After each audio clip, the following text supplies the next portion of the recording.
Olá, meu nome é Leonides Faria, eu sou médico dermatologista. Tenho a honra de receber aqui hoje o Dr. Gabriel Carrião. O Dr. Gabriel é coloproctologista. Seja muito bem-vindo, Dr. Gabriel, ao nosso primeiro episódio com um coloproctologista. Muito obrigado, agradeço o convite, agradeço a oportunidade e vamos bater um papo aí sobre saúde intestinal. Certo.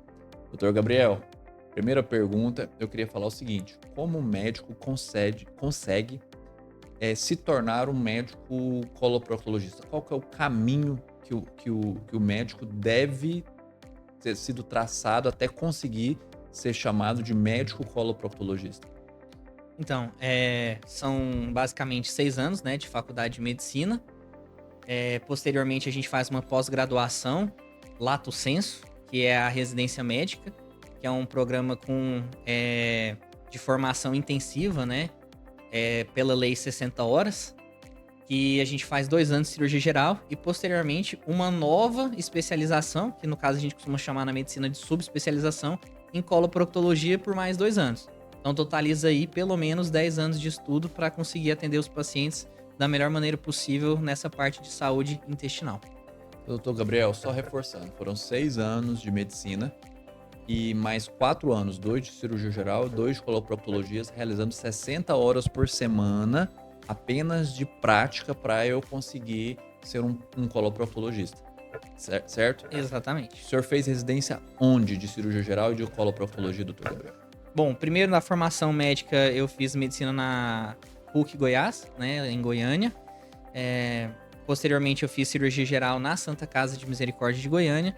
E a coloproctologia eu fiz em São Paulo, no Hospital Heliópolis. Doutor Gabriel Carrião, o que o senhor encontra no ambulatório de coloproctologia é mais frequente? O que os pacientes mais procuram? Quais são os problemas mais comuns que o senhor encontra lá? Bom, o nosso dia a dia de consultório, basicamente, ele fica, a maior parte, a cargo das doenças chamadas orificiais, né? Que são doenças como doença hemorroidária, fístula anorretal, fissura anal, cisto pilonidal também aparece um pouco, ou cisto sacrococcígeo, né? Que é o termo médico, mas pilonidal é o mais conhecido. Basicamente, isso é o que chega. Mas claro que também chegam muitos pacientes já com colonoscopia feita, com doença diverticular, querendo perguntar sobre diverticulite, ou mesmo com relação a pólipos de intestino, que é um assunto que os pacientes têm tido um conhecimento um pouco maior e eles vêm também para esclarecer essas dúvidas conosco. Isso, doutor Gabriel. Faz a gentileza, explica mais qual que é a área de atuação da coloproctologia.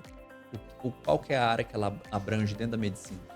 Bom, a coloproctologia é dentro da medicina, né? Então a gente atua sobre o cólon, né? Que é o intestino grosso, e o reto e o ânus. Então, basicamente, a gente vai cuidar de todas as doenças que acometem o intestino grosso, o ânus, o canal anal, né? E a região perianal também, aquela região de pele próxima ao ânus, que também, às vezes, vez ou outra, acometem alguma lesão, também fica a cargo do coloproctologista lidar com elas. Certo. Então, se o paciente tem hemorroidas, fístulas, pólipos intestinais, diverticulite, isso é responsabilidade do senhor, da coloproctologia. Exatamente. Doutor Gabriel Carrião, me esclarece mais uma dúvida. Eh, Qual seria, assim, qual que é a idade que eu deveria procurar um coloproctologista? Quais os exames que eu deveria fazer para estar fazendo diagnóstico precoce e rastreio de algumas doenças? Me fala um pouco sobre isso. Bom, em termos de rastreio, né, o principal que é importante a gente falar aqui, aproveitando a oportunidade, né, de informação para as pessoas, é com relação ao câncer coloretal, né? Ele é o segundo tipo de câncer mais comum do mundo em mulheres, só perde para o câncer de mama, e o terceiro mais comum do mundo em homens, perdendo para o câncer de pulmão e de próstata. Então, ele é bastante frequente.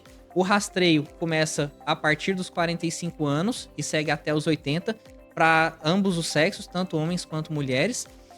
Isso na população geral, que são pessoas que não têm história na família já de caso, de câncer, essas coisas. Caso tenha história familiar positiva, esse rastreio tende a começar inclusive um pouco antes, justamente para detectar formas mais precoces ainda em quem já tem a genética do tumor.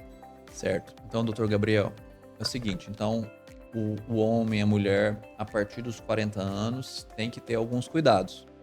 O homem com a próstata, o doutor Gustavo Friaça, sem dúvida, esclareceu bastante sobre o câncer de próstata. A mulher a partir do início da vida sexual, a doutora Gabriela explicou o câncer de colo uterino.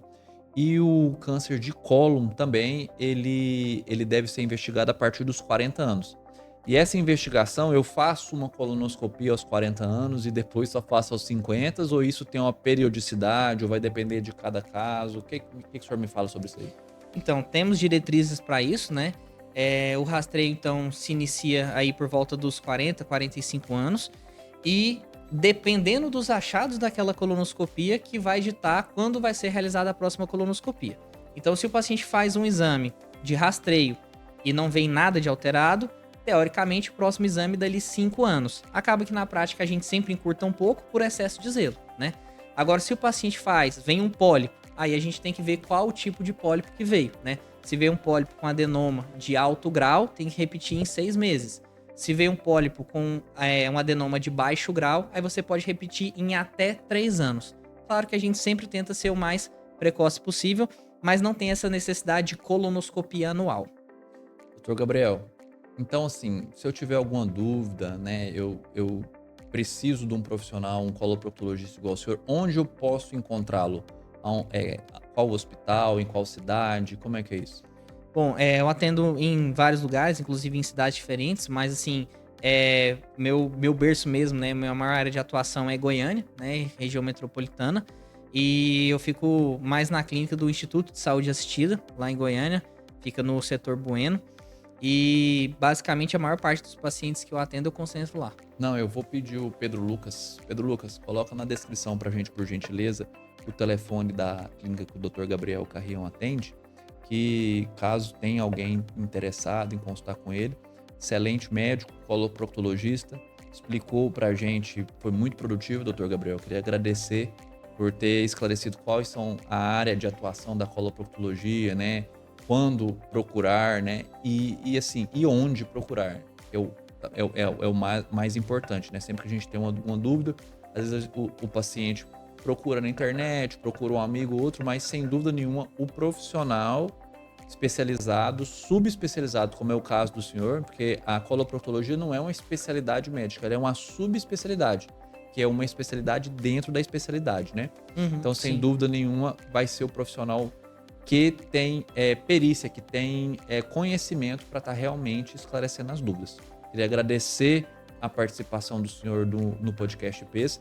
Espero que essa também seja a primeira, mas seja a primeira de muitas que o senhor vai estar vindo aqui para estar esclarecendo sobre as principais doenças, né, da coloproctologia e das formas de prevenção, tá bem? Muito obrigado pela sua presença. Eu que agradeço. É sempre bacana a gente ter essas oportunidades de trazer informação para as pessoas, porque quanto mais informação elas tiverem, melhor elas conseguem se cuidar e ter uma melhor Com qualidade de vida. certeza. Com Obrigado. certeza. Por nada.